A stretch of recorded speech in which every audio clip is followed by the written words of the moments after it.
Welcome to a new episode of Outside the Panels with your host, Johnny the Machine Hughes.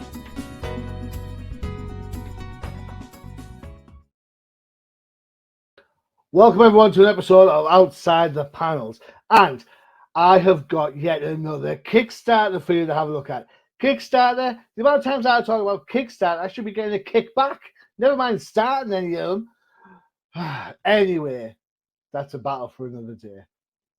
This time up, we've got a fantastic horror writer making a debut with a comic book that's sure to get you by your ghoulies just in time for Halloween. It is the fantastic Mr. Tom Leveen. Got it wrong. Tom Leveen. Hey, yeah. Hey, Johnny. Thanks for having me, man. Hey, man, how's it going? You all right? I'm all right. I'm okay. It was a tough week, but we're bouncing back up. We're on the upswing, so it's all good. Run the up. So, you are known. You're an award-winning horror writer of novels, right? Yep. Mm-hmm. So, what is it that made you decide to leave the prose for the comic book? Well, that's a great question. I didn't leave it. I just addition. It was more of an additional. Okay. Sideways. Sideways, yeah. It's lateral. Okay, cool. Yeah. I've recently, as an author, I've recently come to appreciate the value of IP, of intellectual property, as a thing, as opposed to just a book. A book is an important piece of IP, but it's not the only thing you can do. And publishers, traditional publishers, know that, right? When you sign a deal with, Random House or whoever, they want the hardcover, the softcover, the ebook, the audiobook, the game rights. I mean, the audio, everything you can possibly think of is going into that contract, and it's like pulling teeth to try to keep any of those rights back for yourself. So after doing traditional for many years with Random House, Simon & Schuster, publishers like that in New York, it starts to kind of dawn on you like, wait a minute, if I own this, I can do whatever I want with it. So I can take a horror novel and say it's going to be a hardcover, it's going to be a Kindle, it's going to be this, that, and it can be a comic book. Okay, let's do that. That'd be really cool. Cool. I think the real thing is I got to write some issues of Spawn several years ago. Cool. Sort of. Go on then. How can you sort of write a Spawn comic? I mean, don't get me wrong. I'm sure Todd McFarlane sort of wrote it when he started. It was I did a lot of that. There's a lot of. Sorry, Todd. Sorry, I love you really. Nothing but love. It was the best job I ever had. It really was. It was a really, really great gig. But I was definitely thrown into the deep end of the pool with that, coming from a prose background. And so I just scribbled as many notes as I possibly could while we were talking back and forth about different issues, and just kind of really, I would say, rediscovered my interest in comics, because I didn't grow up with them as a little kid, but my friends did in high school, and that's where I first got introduced to like the X-Men and all the usual things like that. And it's such a different medium than long form prose is, and it's fun to stretch out a little bit and try some new things. It's funny because you talk about getting sort of like working on Spawn, and we'll come to your book in a moment. Those early issues of Spawn, like the really like issue 1, 2, and onwards, they were really quite wordy in loads of places. So it kind of makes sense that if to continue that narrative, you want somebody who's used to writing in long form rather than the shorter versions of the staccato of a comic panel. So I can see the logic in that. Yeah, I can see that.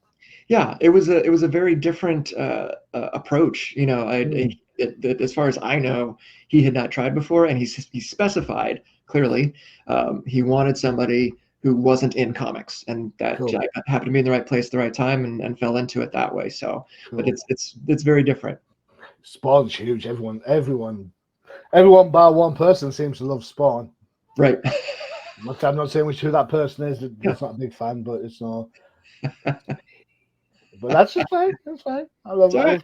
Yeah, I love his Batmans and so on. Right. Okay. So enough about Todd and Spawn. Yeah, let's go. Let's get to the nitty and the gritty.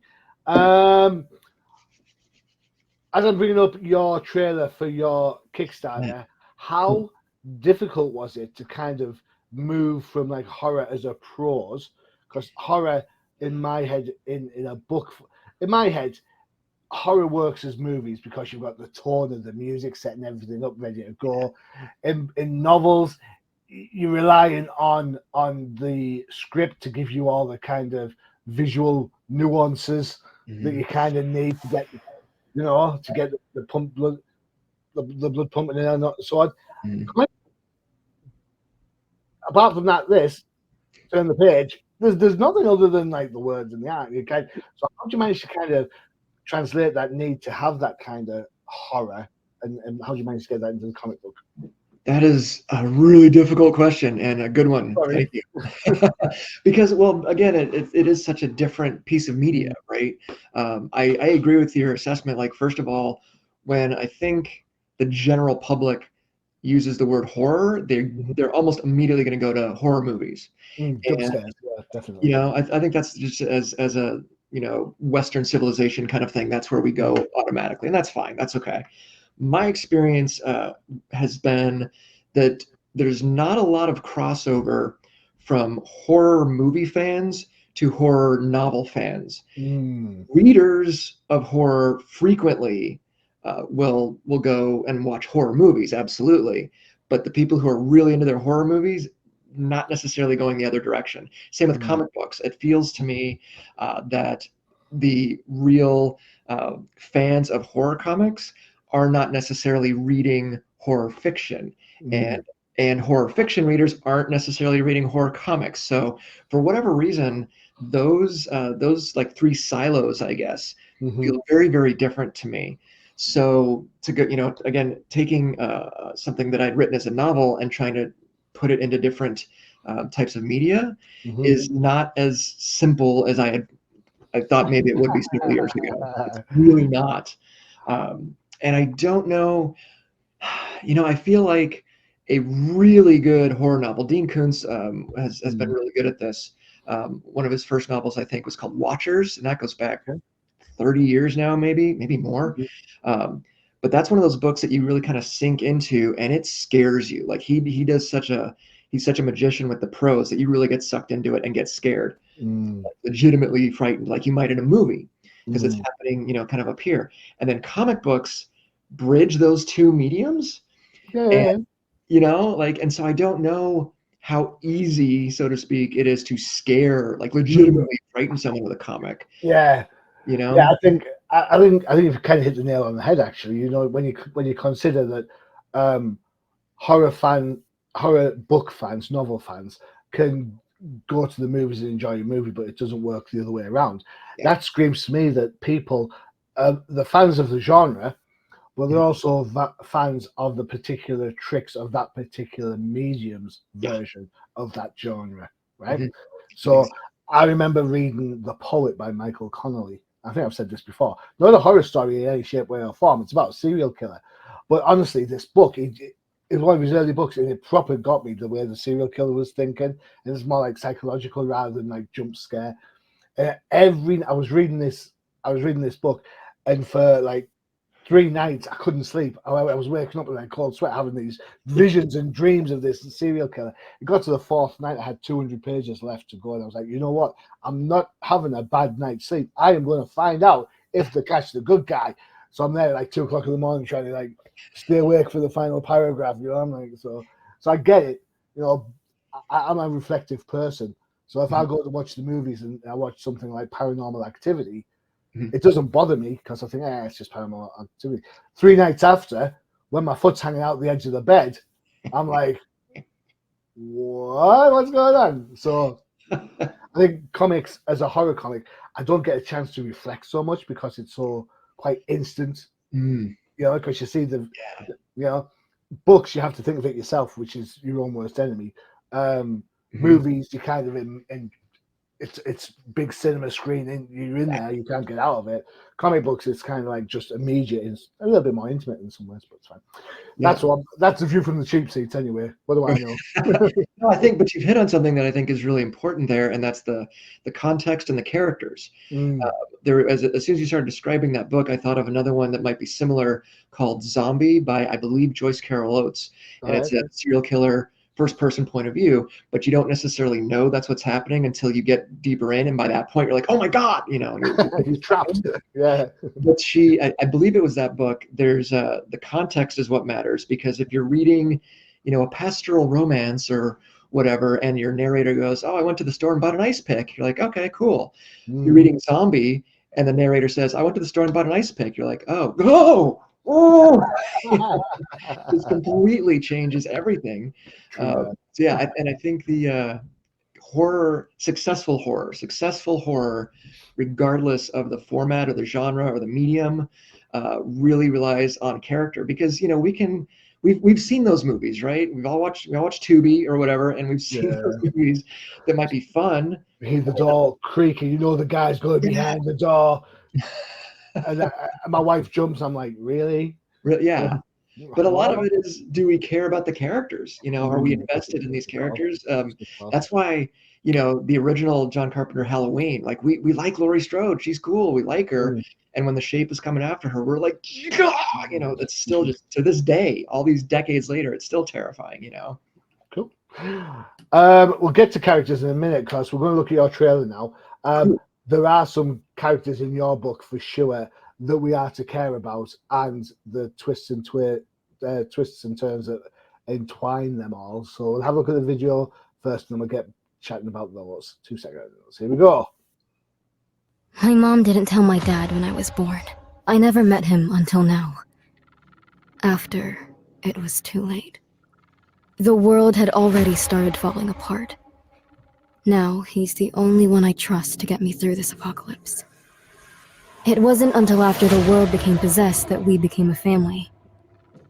Me, Louise, my dad,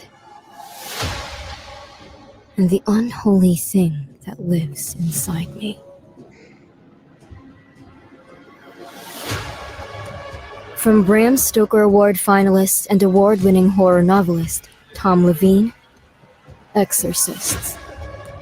The greatest trick the devil ever pulled was convincing the world that God exists. Whoa, there you go. That's impressive. Thank you. Who's your voiceover person? Her first name is Cassandra, and I found her on Fiverr. And I think she's like 15 or 16 years old, but she does these great voiceovers. She did another one for me several months ago, and she takes direction really, really well. So I love working with her. Cool, excellent. So you've kind of got. We talked about characters before we looked at the trailer. From the get-go, we need to care about the main character and her story, right? Yes. Everybody else is kind of smokes and mirrors for a time being, perhaps, before, you know, whatever happens. I'm not saying anything. Check out the Kickstarter. Why not? To get invested in that character, you've got to drop the hook. The hook is that there's something going on with this girl, right? Right. Yeah. We kind of think we know. Do we know? Yeah. Do we or do we not? How do you kind of? Because again, it's the difference between writing comics and books, prose. Is that in prose you've got 200 pages to kind of like drop hints left, right, and center. Comic books you're getting 22 pages, 32 if you're lucky, and you've still got to get, you know, especially as a Kickstarter, you've kind of got to think, well, hold on, you've got to drop the hook, you've got to get everyone interested, then you've got to kind of rearrange the table, then you've got to pull the tablecloth away, and then keep moving forward. That's quite. How did you manage to condense those kind of key elements? Because in a book, as I said, you've got 200 odd pages to do that. Right. Not so much. So how did you manage to compress those kind of beats? That is a good question. One of the things I've been taught in my like Kickstarter mastermind type groups and things like that, when it comes to comics, is you always pitch the series. Trying to pitch individual issues is not necessarily like you do in the campaign. Like once you kind of scroll down a little bit, obviously talk about it.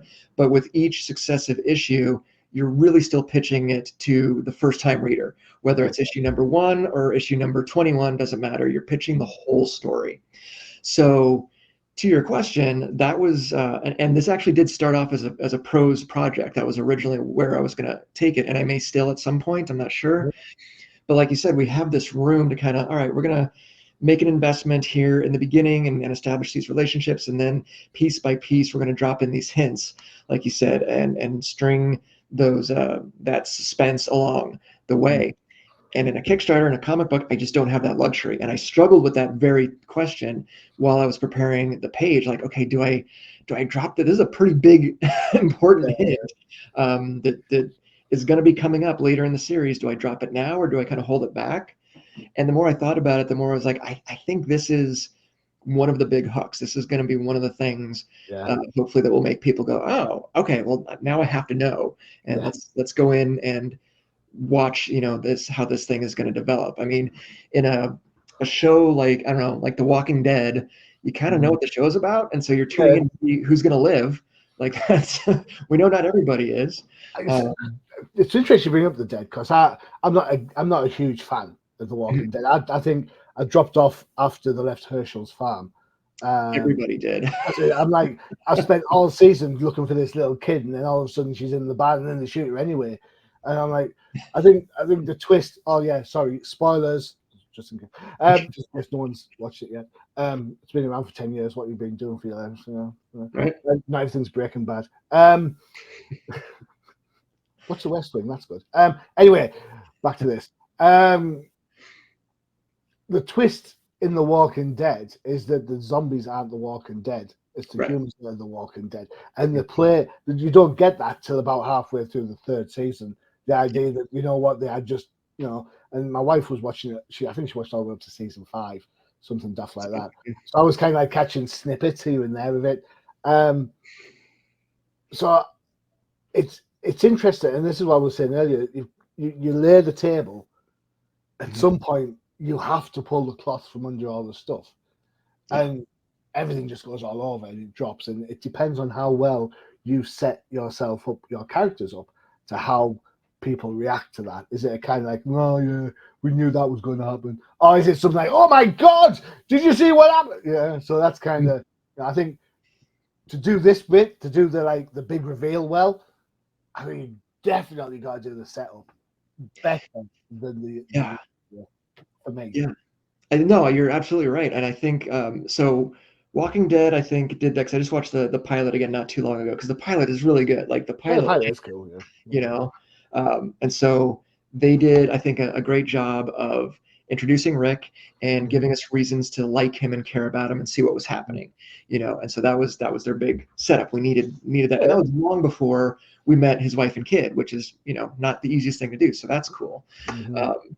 And in a comic, and again, I have not actually read the Walking Dead comics, so I'm not sure how they did it originally in the comic book.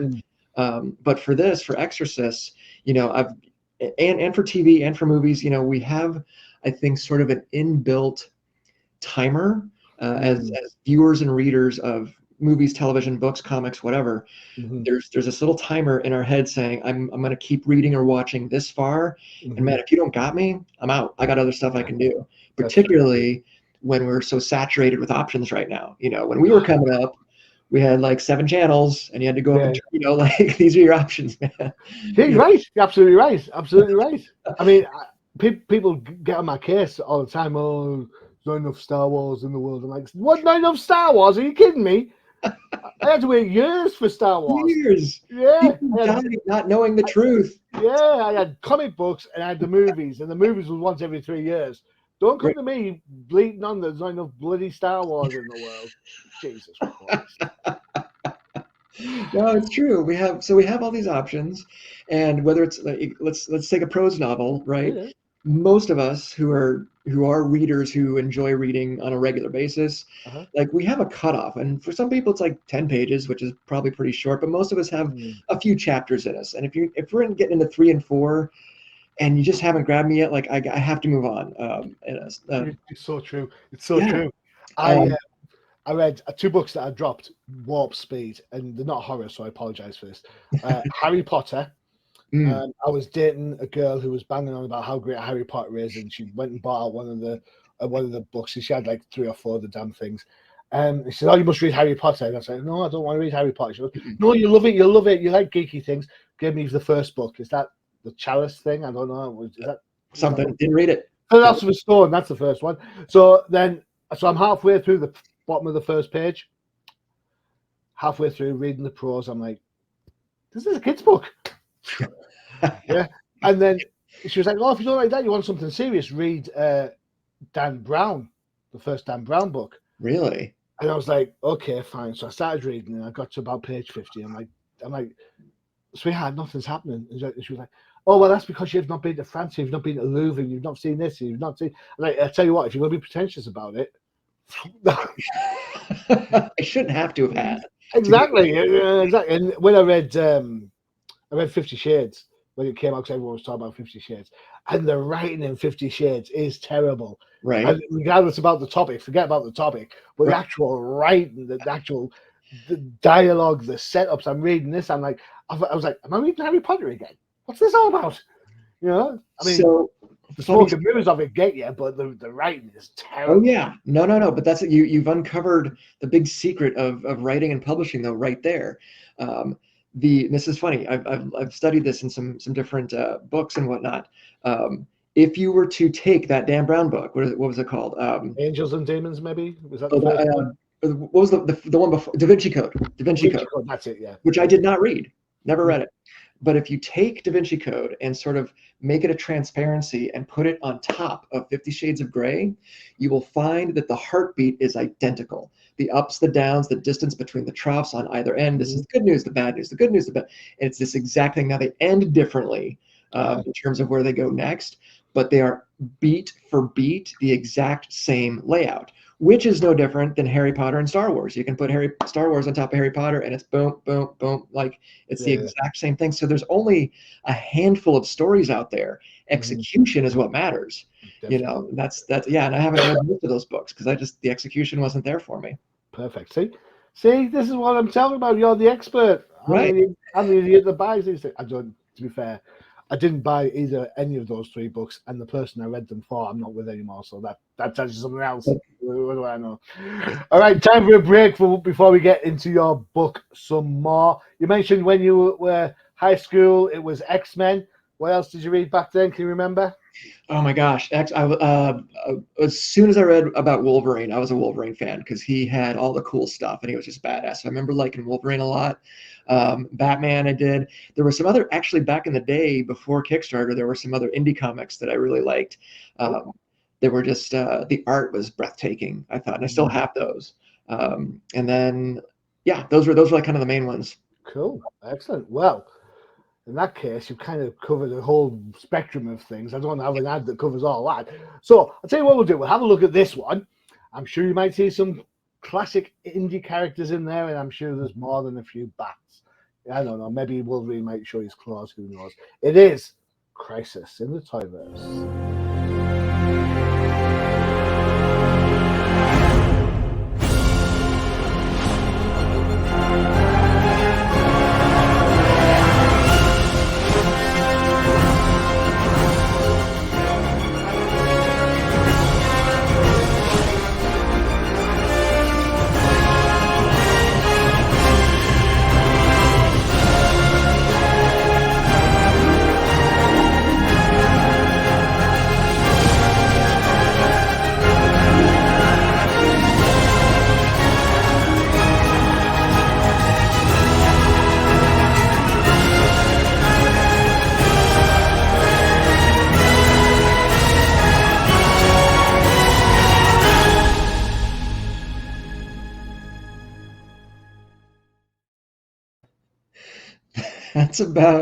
That is about the most Gen X trailer I've ever seen in my life. Is that a good trailer or a bad? Absolutely. Oh my God, yeah. So you've got some bats, you've got some Mysterio, you've got some turtles. You might have seen a Rocket Man in there if you're paying close attention. There's a Keanu. I don't know if it's which Bill, Ted, John Wick. Hard to tell. It's all John. It's all him, isn't it? It's all Keanu. For all I know, it could be him from The Replacements. Yes, it's a football film. What am I going to do? All right, check it out. Crisis in the Toyverse. Yes, Bobo plays with the figures. Yes, he takes them out of the packaging. Do not complain to me. Thank you very much. Right, book. if you go head over to your, you've got a banner where a website. I'm going to show you in a little while where you can actually get the book for free. All right, and there's the link right there. An 8-page sample for free, which is a good call. So what we've got is I have located said book, and I'm going to show a little bit of it here so everyone knows what we're talking about. There you go. This is one of the covers. Dead of the Night. Artist. Your artist on this book is. What's their full name, please? Marco Bovi. I believe he's somewhere in Europe. I don't know. We've never spoken face to face. I get but he's great. Yeah. Where are we at? And there's the second cover, which I've used as the backdrop. So yes, everyone who's looking at the backdrop thinking, "What the hell's the backdrop all about?" It's because of this. Yeah. What can I say? We saw some of the art on the video. Now we get to see the full force of this. Yeah. So give it a breakdown. So we're kind of in an apocalyptic zombie world. Sort of, yeah. So there has been a global demonic possession apocalypse where most of the world has been taken over and possessed by a variety of demons, some of which can also then take these actual horrific forms.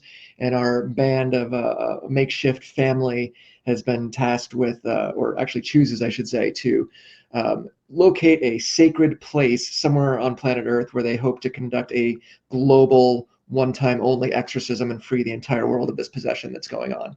That's the layout. This sample comic, which is kind of fun, is so the Kickstarter is issue number 1. This is where the whole story begins. The sample takes place months into the series. So this is kind of a preview of what's coming up later on. Cool. Like that. Shades of John Constantine going on in there. It might be a little bit. Yeah. In a plaid shirt, always good in a plaid shirt. She's got the devil inside. We've seen some of these trailers before. The art works really well. I really like. I think the art works brilliantly. It's not too gory for a horror book. When you talk about demons, sometimes it's like all like rah. Oh yeah, not yet. I shouldn't say that. Yeah, I shouldn't say that. Yeah, it's funny. I grew up on horror movies. And when I say grow up, I mean like 7, 8, 9, and I had no business doing it. But being again a Gen X kid, my parents didn't care what I was doing, so I got to just watch whatever I wanted. Cool. And so I grew up with that like Stan Winston, Rob Bottin kind of gore, The Thing. Okay, yeah. Practical effects, which are still so amazing. And as a kid, none of that bothered me. I was just like, yeah, popcorn, this is great. And then I don't know, at some point as I got older, it might have been after I started having kids, I was like, I don't like this anymore. And so I really don't get into gore as much as I used to. I have a very low threshold for it. And also some of it just got like hyper realistic. Like at least in The Thing, you can be grossed out by it, but you can still appreciate the artistry of those practical effects, versus the stuff you see now. It's like, did they really kill somebody? Because it kind of looks like it, it's just, it gets to be too much. So I haven't decided yet how much I'm going to go down that road in this comic book. There will be some, I'm sure, because I think a little bit can go a long way. Yeah. But it's a fine line to walk, I'm not really sure yet. Cool. It's funny you mentioned about the gore. I recently saw Saw 10 or Saw X or whatever. However. Oh, yeah. And I walked out. I Did walked you? out with about 20 minutes to go. And it feels not too dissimilar from where you are, what you just said there, Tom. I was like, it's not my cup of tea. It's just noise and like visual noise practically going on. And I'm like, this doesn't entertain. My wife's seen them all and she likes all this sort of stuff. And I'm just kind of there for the popcorn and the hot dog. Then they bring out a kid to put into the trap. And I'm like, right, that's it. I'm done. Wow. That's a bold move. I'm not interested. You can do what you like to the characters on the screen. Yeah. But bring a kid into it. I'm like, nope. And the way it wasn't even organic to the story. It's like something like 3 o'clock in the morning. It's everything dark, and this kid just rocks up playing football against the wall of the warehouse that they're using. And I'm like, what? Are you just doing this for shock What's going on here? And I just walked out. I said to my wife, you know what? There's a coffee place in the cinema. I'm going to get a coffee. You sit here, enjoy your movie. And I walked out, and I was like, I have, you know. So I think you're absolutely right. There comes a point where you can see I suppose, the fun aspect of some of the demise of the characters in that movie. Sure. But there comes a point where it's like, right, you've hit the glass is full now. I'm done. Yes. And whether that, so you're right. I think there has to be. I think if you're going down a kind of gore route or route, as they say somewhere in the world, I think you have to be mindful of your audience. Definitely, you know. Yeah, I like, something like a couple movies come to mind when you mention that. Like, for example, The Descent, the original movie, The Descent, which I thought was really, really good and very frightening. I don't know that I would watch it again. There was gore in that movie for sure, and it was disturbing, but it was in context. Yeah, it was with characters that we enjoyed, and it wasn't the point of the story. Like, they really nailed you with the claustrophobia and the darkness and the paranoia, and that's what made that work. The gore was like a little seasoning that really made it work, but it wasn't reliant upon. You could have taken the gore out of The Descent and still been terrified. Yeah. And I think oh shoot, what was that A24, right? Not The Departed. Why am I forgetting this movie? Anyway, there's others that do that where the level of gore is just there to kind of is the icing on the cake, and it enhances it, but that's not what you're describing at all. I feel like Sam Raimi's movies are a bit like that. I could see that. Yeah. One of the movies that my wife refuses to watch, even though she's a massive horror fan, is The Hole. She hates the idea of, and then it's a kids movie as well. It's a kids horror movie. And she's like, no, we're not going down that trap door. No, we're not going down there. No, that's not going to happen. Turn it off. And my stepkids have watched like all the Nightmare on Elm Street. The first one is really good. The first one holds up brilliantly. Some of the Jasons, the Saws, and all the usual paranormal activities, and Annabelles and all that sort of stuff. But my wife, who's been along for all those rides, will not watch The Whole. I'm like, Sugar Plum, it's on the Disney Channel. That's so funny. So, and I guess for you as a writer, this is kind of how you've kind of got to balance, I suppose, the tropes that you use, because you put spiders in a book, I'll be scared because I hate spiders, right? My wife won't care. She's like, oh yeah, spiders, whatever. Yeah, me, I'll be like, right, I'll wait till the next issue, thanks. So you've got to try and encapsulate all these different people's kind of ideas of what's scary to them. How would you manage that? Because I mean, not only have you worrying about the beats of the story, not only do you have to worry about compression, you've now got to think, well, hold on a second, not everybody cares about a battle between the demon and God, and does God exist or does the devil exist? Or some people just get scared by, I don't know, the intimacy of the characters as they're going through all these trials and tribulations. So how do you manage to kind of juggle those plates to make sure that the readers, of which there will be many, get that satisfying experience?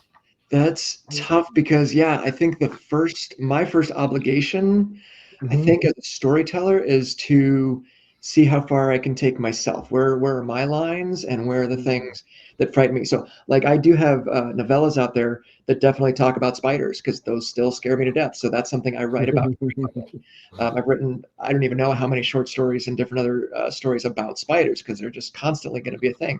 Dolls, mannequins, ventriloquist dummies. I'm going to get goosebumps just even thinking about it. I feel it right here, even as I say it. But I'll watch them because they're scary, right? That's a kick, isn't it? Yeah.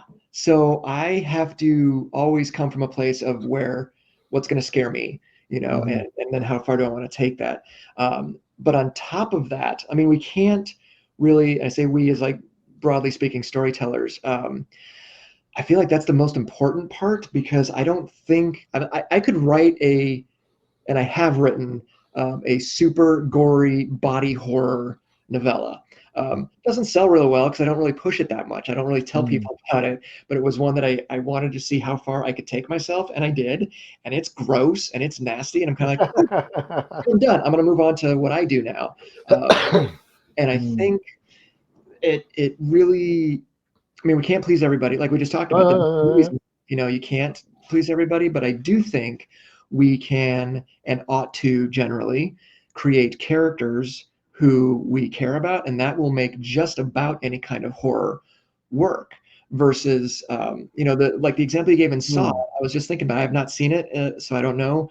But as you were speaking, I was like, okay, is there a scenario in which including a child might be effective and might work? And yeah, there are. There's plenty of places in film or books or whatever you can do. I mean, The Exorcist, I think it's about a Sleepy right? Hollow. Oh my God! Right? He's riding through and he kills the family, and the kids hiding under the bed. I'm like, the kids under the bed. Right? Yeah. But it's, again, I think we get back to that execution part where it's like, okay, if I'm giving you a comic book about this family, and they're going out, or this makeshift family, I should say, found family going out to save the world, like that's cool. But just throwing in a kid so that I can have them ripped apart by demons, like that's not scary, number one. Yeah. And it just doesn't work. It like you said, it feels like it's kind of added in or forced in for shock, and I can't do that. That's not my jam. So basically, in order to tell good horror or to tell good storytelling, what we're saying here is that you've got to write what you want to write, what you enjoy writing, and that way, that passion, that kind of strength of characters, because these are your characters. As you're writing, whether it be the comic, the book, or whatever, then you are living these characters' lives for as long as you are writing that book or that comic book series. If you're not enjoying that, if you're not getting the suspenseful moments, if you don't feel suspense as you're writing what's happening to them, if you don't feel horror in what's going to happen to them when they meet whatever they'll call them, Beelzebub or whatever, whomever, there's plenty of demons there to choose from. Other demons are available. Then, if you're not getting it, how do you expect me to get it? Or how do you expect the next guy to get it? Or the next girl to get it? You know what I'm saying? It's like, it's not going to work. You've got to write so that you enjoy it, so that other people get to enjoy it. I get that. Yeah, for sure. There's I've been working on a novel for slightly younger readers, middle grade. And for this one, I didn't really plan any kind of outline. I was just like, all right, we're gonna have monsters and off we go, and kind of running in. And that's fun because there's a discovery process. You get to the end of the chapter, like, how are you getting out of this? Don't know. We'll find out tomorrow. So there's an excitement and very organic energy, I think, that comes from that. Yeah, I've seen it go horribly wrong, but yeah, they're absolutely right. I get it. I like the creativity element is on high, so on red alert. The stressometer's on high alert, trying to get everything done. Yes, yeah. So we'll have a look at your Kickstarter page. It is transferred into pounds because I'm in the UK. So you currently have $1,286 pledged against a $3,000 goal. So you're about halfway there, give or take. 51 backers, 2 weeks to go at the time of recording. How do you feel about that? I was hoping for more, but we're always hoping for more. You never know. And I have noticed that this sort of season of Kickstarter comics has been very difficult for a lot of creators, and I don't know to what to attribute that. It has been, some people are skating through just like normal, and then there's been a lot of others who are just like, they're not funding, and it's not coming through, and I just don't know why. I don't know if it's some kind of economic thing or I don't, but I would say, looking from the cheap seats in, because I see a lot of Kickstarters, I would say it's a number of things. One, the time of the year that it is. Everyone's gearing up for Crimbo. If the prices have gone up, they have across the board. So that's that's another thing. With prices going up, if you're ordering mail order and you're getting the comic physical, if you're shipping across the world, that's gone up massively. So it's like I enjoy pledging towards Kickstarters. Very rarely do I pledge for the physical copy as much as I love physical comic books, because I don't mind paying $5, $6 for a comic book. I do mind having to pay $25, $30 to get it shipped over to me. It just is cost prohibitive. Whereas if people have a PDF, then it's a winner chicken dinner, which is where we are right now. So digital issue 1, there you go, $6. You get the PDF, complete full color 20-page issue number 1, plus your name and the acknowledgements. Put your name in, you might get killed later on, who knows. Cover A, which is the one that's on the screen there, I was going to use that as my backdrop. I couldn't find a way to get rid of the title. So, what can I say? There you go. So you get your 2 items. You get your book, and you get any optional add-ons in there. Pledge. Digital issue number 1. You get the exclusive cover, which is the one we've been using as our backdrop. $7 on that one. Cool. Like that one. The ash can. $10. Good call. Again, PDF versions, PDF of the ash can, your name and acknowledgements. Yeah. Do we have physicals? Yes, we do. Print edition. There we are. So print edition issue number 1, $20. Note it only ships in the United States. So if you're UK or if you're country worldwide web as we are on now, the PDF is for you. And then of course you've got the different packs. A pros pack. Yeah. What's this? Yeah, that's let's see. Whoa. Yeah, there you go. Darkness Awaits, novel. This guy. That's this whole guy right here. This big. Whoa, look at that. Whoa, check it out. Yeah, pretty cool. I'm getting page envy now. What's that all about? Yeah. Where's the screen? There it is. All right, okay. Again, your exclusive cover 24. That's again only for the States. I think that's a really wise call to make, to keep it as far as stateside for print, because I sometimes think, as I said before, it is cost prohibitive for a lot of people. There is an international print, I believe, if I'm not mistaken. Pretty sure. I hope I did that. Supposed to. I'm getting that. Okay, there it is. International print and digital. So it is awesome. $39. There you go. But that includes the shipping. That's just $39 done, and then you don't have to worry about it. That's all right, isn't it? That's a good shout. Some more examples of the art to look at on the main page. There you go. The Spawn book. Yeah. Yeah, cool. The characters.